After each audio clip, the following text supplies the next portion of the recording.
আসসালামু আলাইকুম রহমতুল্লাহ। প্রিয় ভাই, দেখেন তো, আমাদের যে বোনেরা রাস্তায় হাঁটার সময় বজ্জাত ছেলেদের থেকে এরকম ইপটিজিং এর শিকার হয়, এরকম হেনস্থার শিকার হয়, তাদের সম্পর্কে কি করা যায়?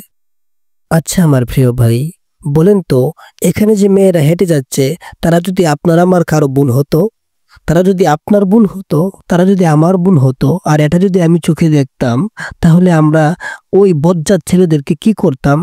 ওই হারামজাদাদেরকে আমরা কি করতাম?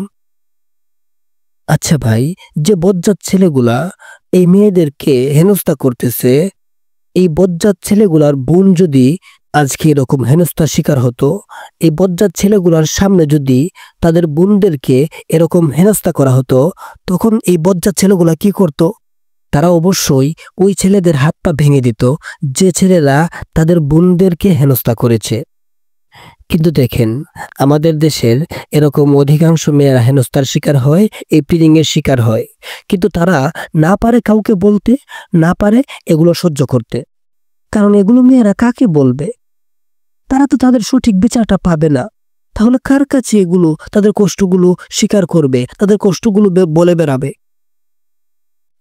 কিন্তু আমি আজকে আপনাদের সামনে এমন এক উপায়ের কথা বলবো, যে উপায়ের মাধ্যমে, যে সিস্টেমের মাধ্যমে আপনার বোন, আমার বোন চিরশান্তি হয়ে যাবে। আপনার বোনকে, আমার বোনকে রাস্তায় কেউ হেনস্থা করতে পারবে না। আপনার এবং আমার বোনকে কেউ ইপটিজিং করতে পারবে না। আমার আপনার বোন একাকী সফর করতে পারবে মাইলের পরের মাইল, দেশের পর দেশ। তাদেরকে কেউ হেনস্থা করবে না, তাদেরকে কেউ ইপটিজিং করবে না। সেই সিস্টেমটা কি? সেই সিস্টেমটা হচ্ছে খিলাফা। যখন আপনি ইসলামের আইন বাস্তবায়ন করবেন, যখন আপনি ইসলামী খিলাফা বাস্তবায়ন করবেন, তখন এই বজ্জাত ছেলেগুলা আমার বোনদেরকে হেনস্থা করার সাহস পাবে না, আমার বোনদেরকে ইপটিজিং করার সাহস পাবে না। কারণ খিলাফা এমন এক নীতি, যে নীতিতে আপনি সরাসরি রাষ্ট্র শাসকের কাছে বিচার দায়ের করতে পারবেন। আপনি চেয়ারম্যান মেম্বারের কাছে যেতে হবে না, আপনি সরাসরি রাষ্ট্র শাসক অর্থাৎ সরকারের কাছে গিয়ে বিচার দায়ের করতে পারবেন। এবং খিলাফায়ের মধ্যে এমন কিছু নীতি রয়েছে, যে নীতিগুলোর কারণে রাষ্ট্র শাসক বাধ্য হয় বিচার কার্য অতি দ্রুত বাস্তবায়নের জন্য।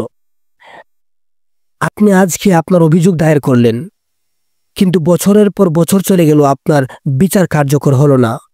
এরকম কোনো সম্ভাবনা খিলাফার মধ্যে নাই। যে রাষ্ট্রগুলোতে খেলাফা কায়েম করা হয়েছে, ওই রাষ্ট্রগুলোতে যখন আপনি বিচার দায়ের করবেন, এর 2-1 দিনের ভিতরই আপনার বিচার কার্য সম্পাদন হয়ে যাবে। যদিও আপনি রাষ্ট্র শাসক অর্থাৎ সরকারের বিরুদ্ধে বিচার দায়ের করেন, তারপরও 2 থেকে 4 দিনের ভিতরেই আপনার বিচার কার্য সম্পাদন করা হবে। তাই দেখেন হে প্রিয় ভাই, আপনি কোন রাষ্ট্র ব্যবস্থা চান? যে রাষ্ট্র ব্যবস্থা আপনার আমার বোনের ইজ্জতের হেফাজত করবে, যে রাষ্ট্র ব্যবস্থা আপনাকে আমাকে হেফাজত করবে, যে রাষ্ট্র ব্যবস্থা আপনাকে আমাকে ন্যায় এবং ইনসাফের সহিত বাঁচতে সাহায্য করবে, ওই রাষ্ট্র ব্যবস্থা চান? নাকি এমন রাষ্ট্র ব্যবস্থা চান যে রাষ্ট্র ব্যবস্থা কোনো বিচার কার্য সম্পাদন করে না? বিবেচনা আপনি করুন প্রিয় ভাই। কারণ আপনার রাষ্ট্র, আপনার জীবন, আপনার সবকিছু,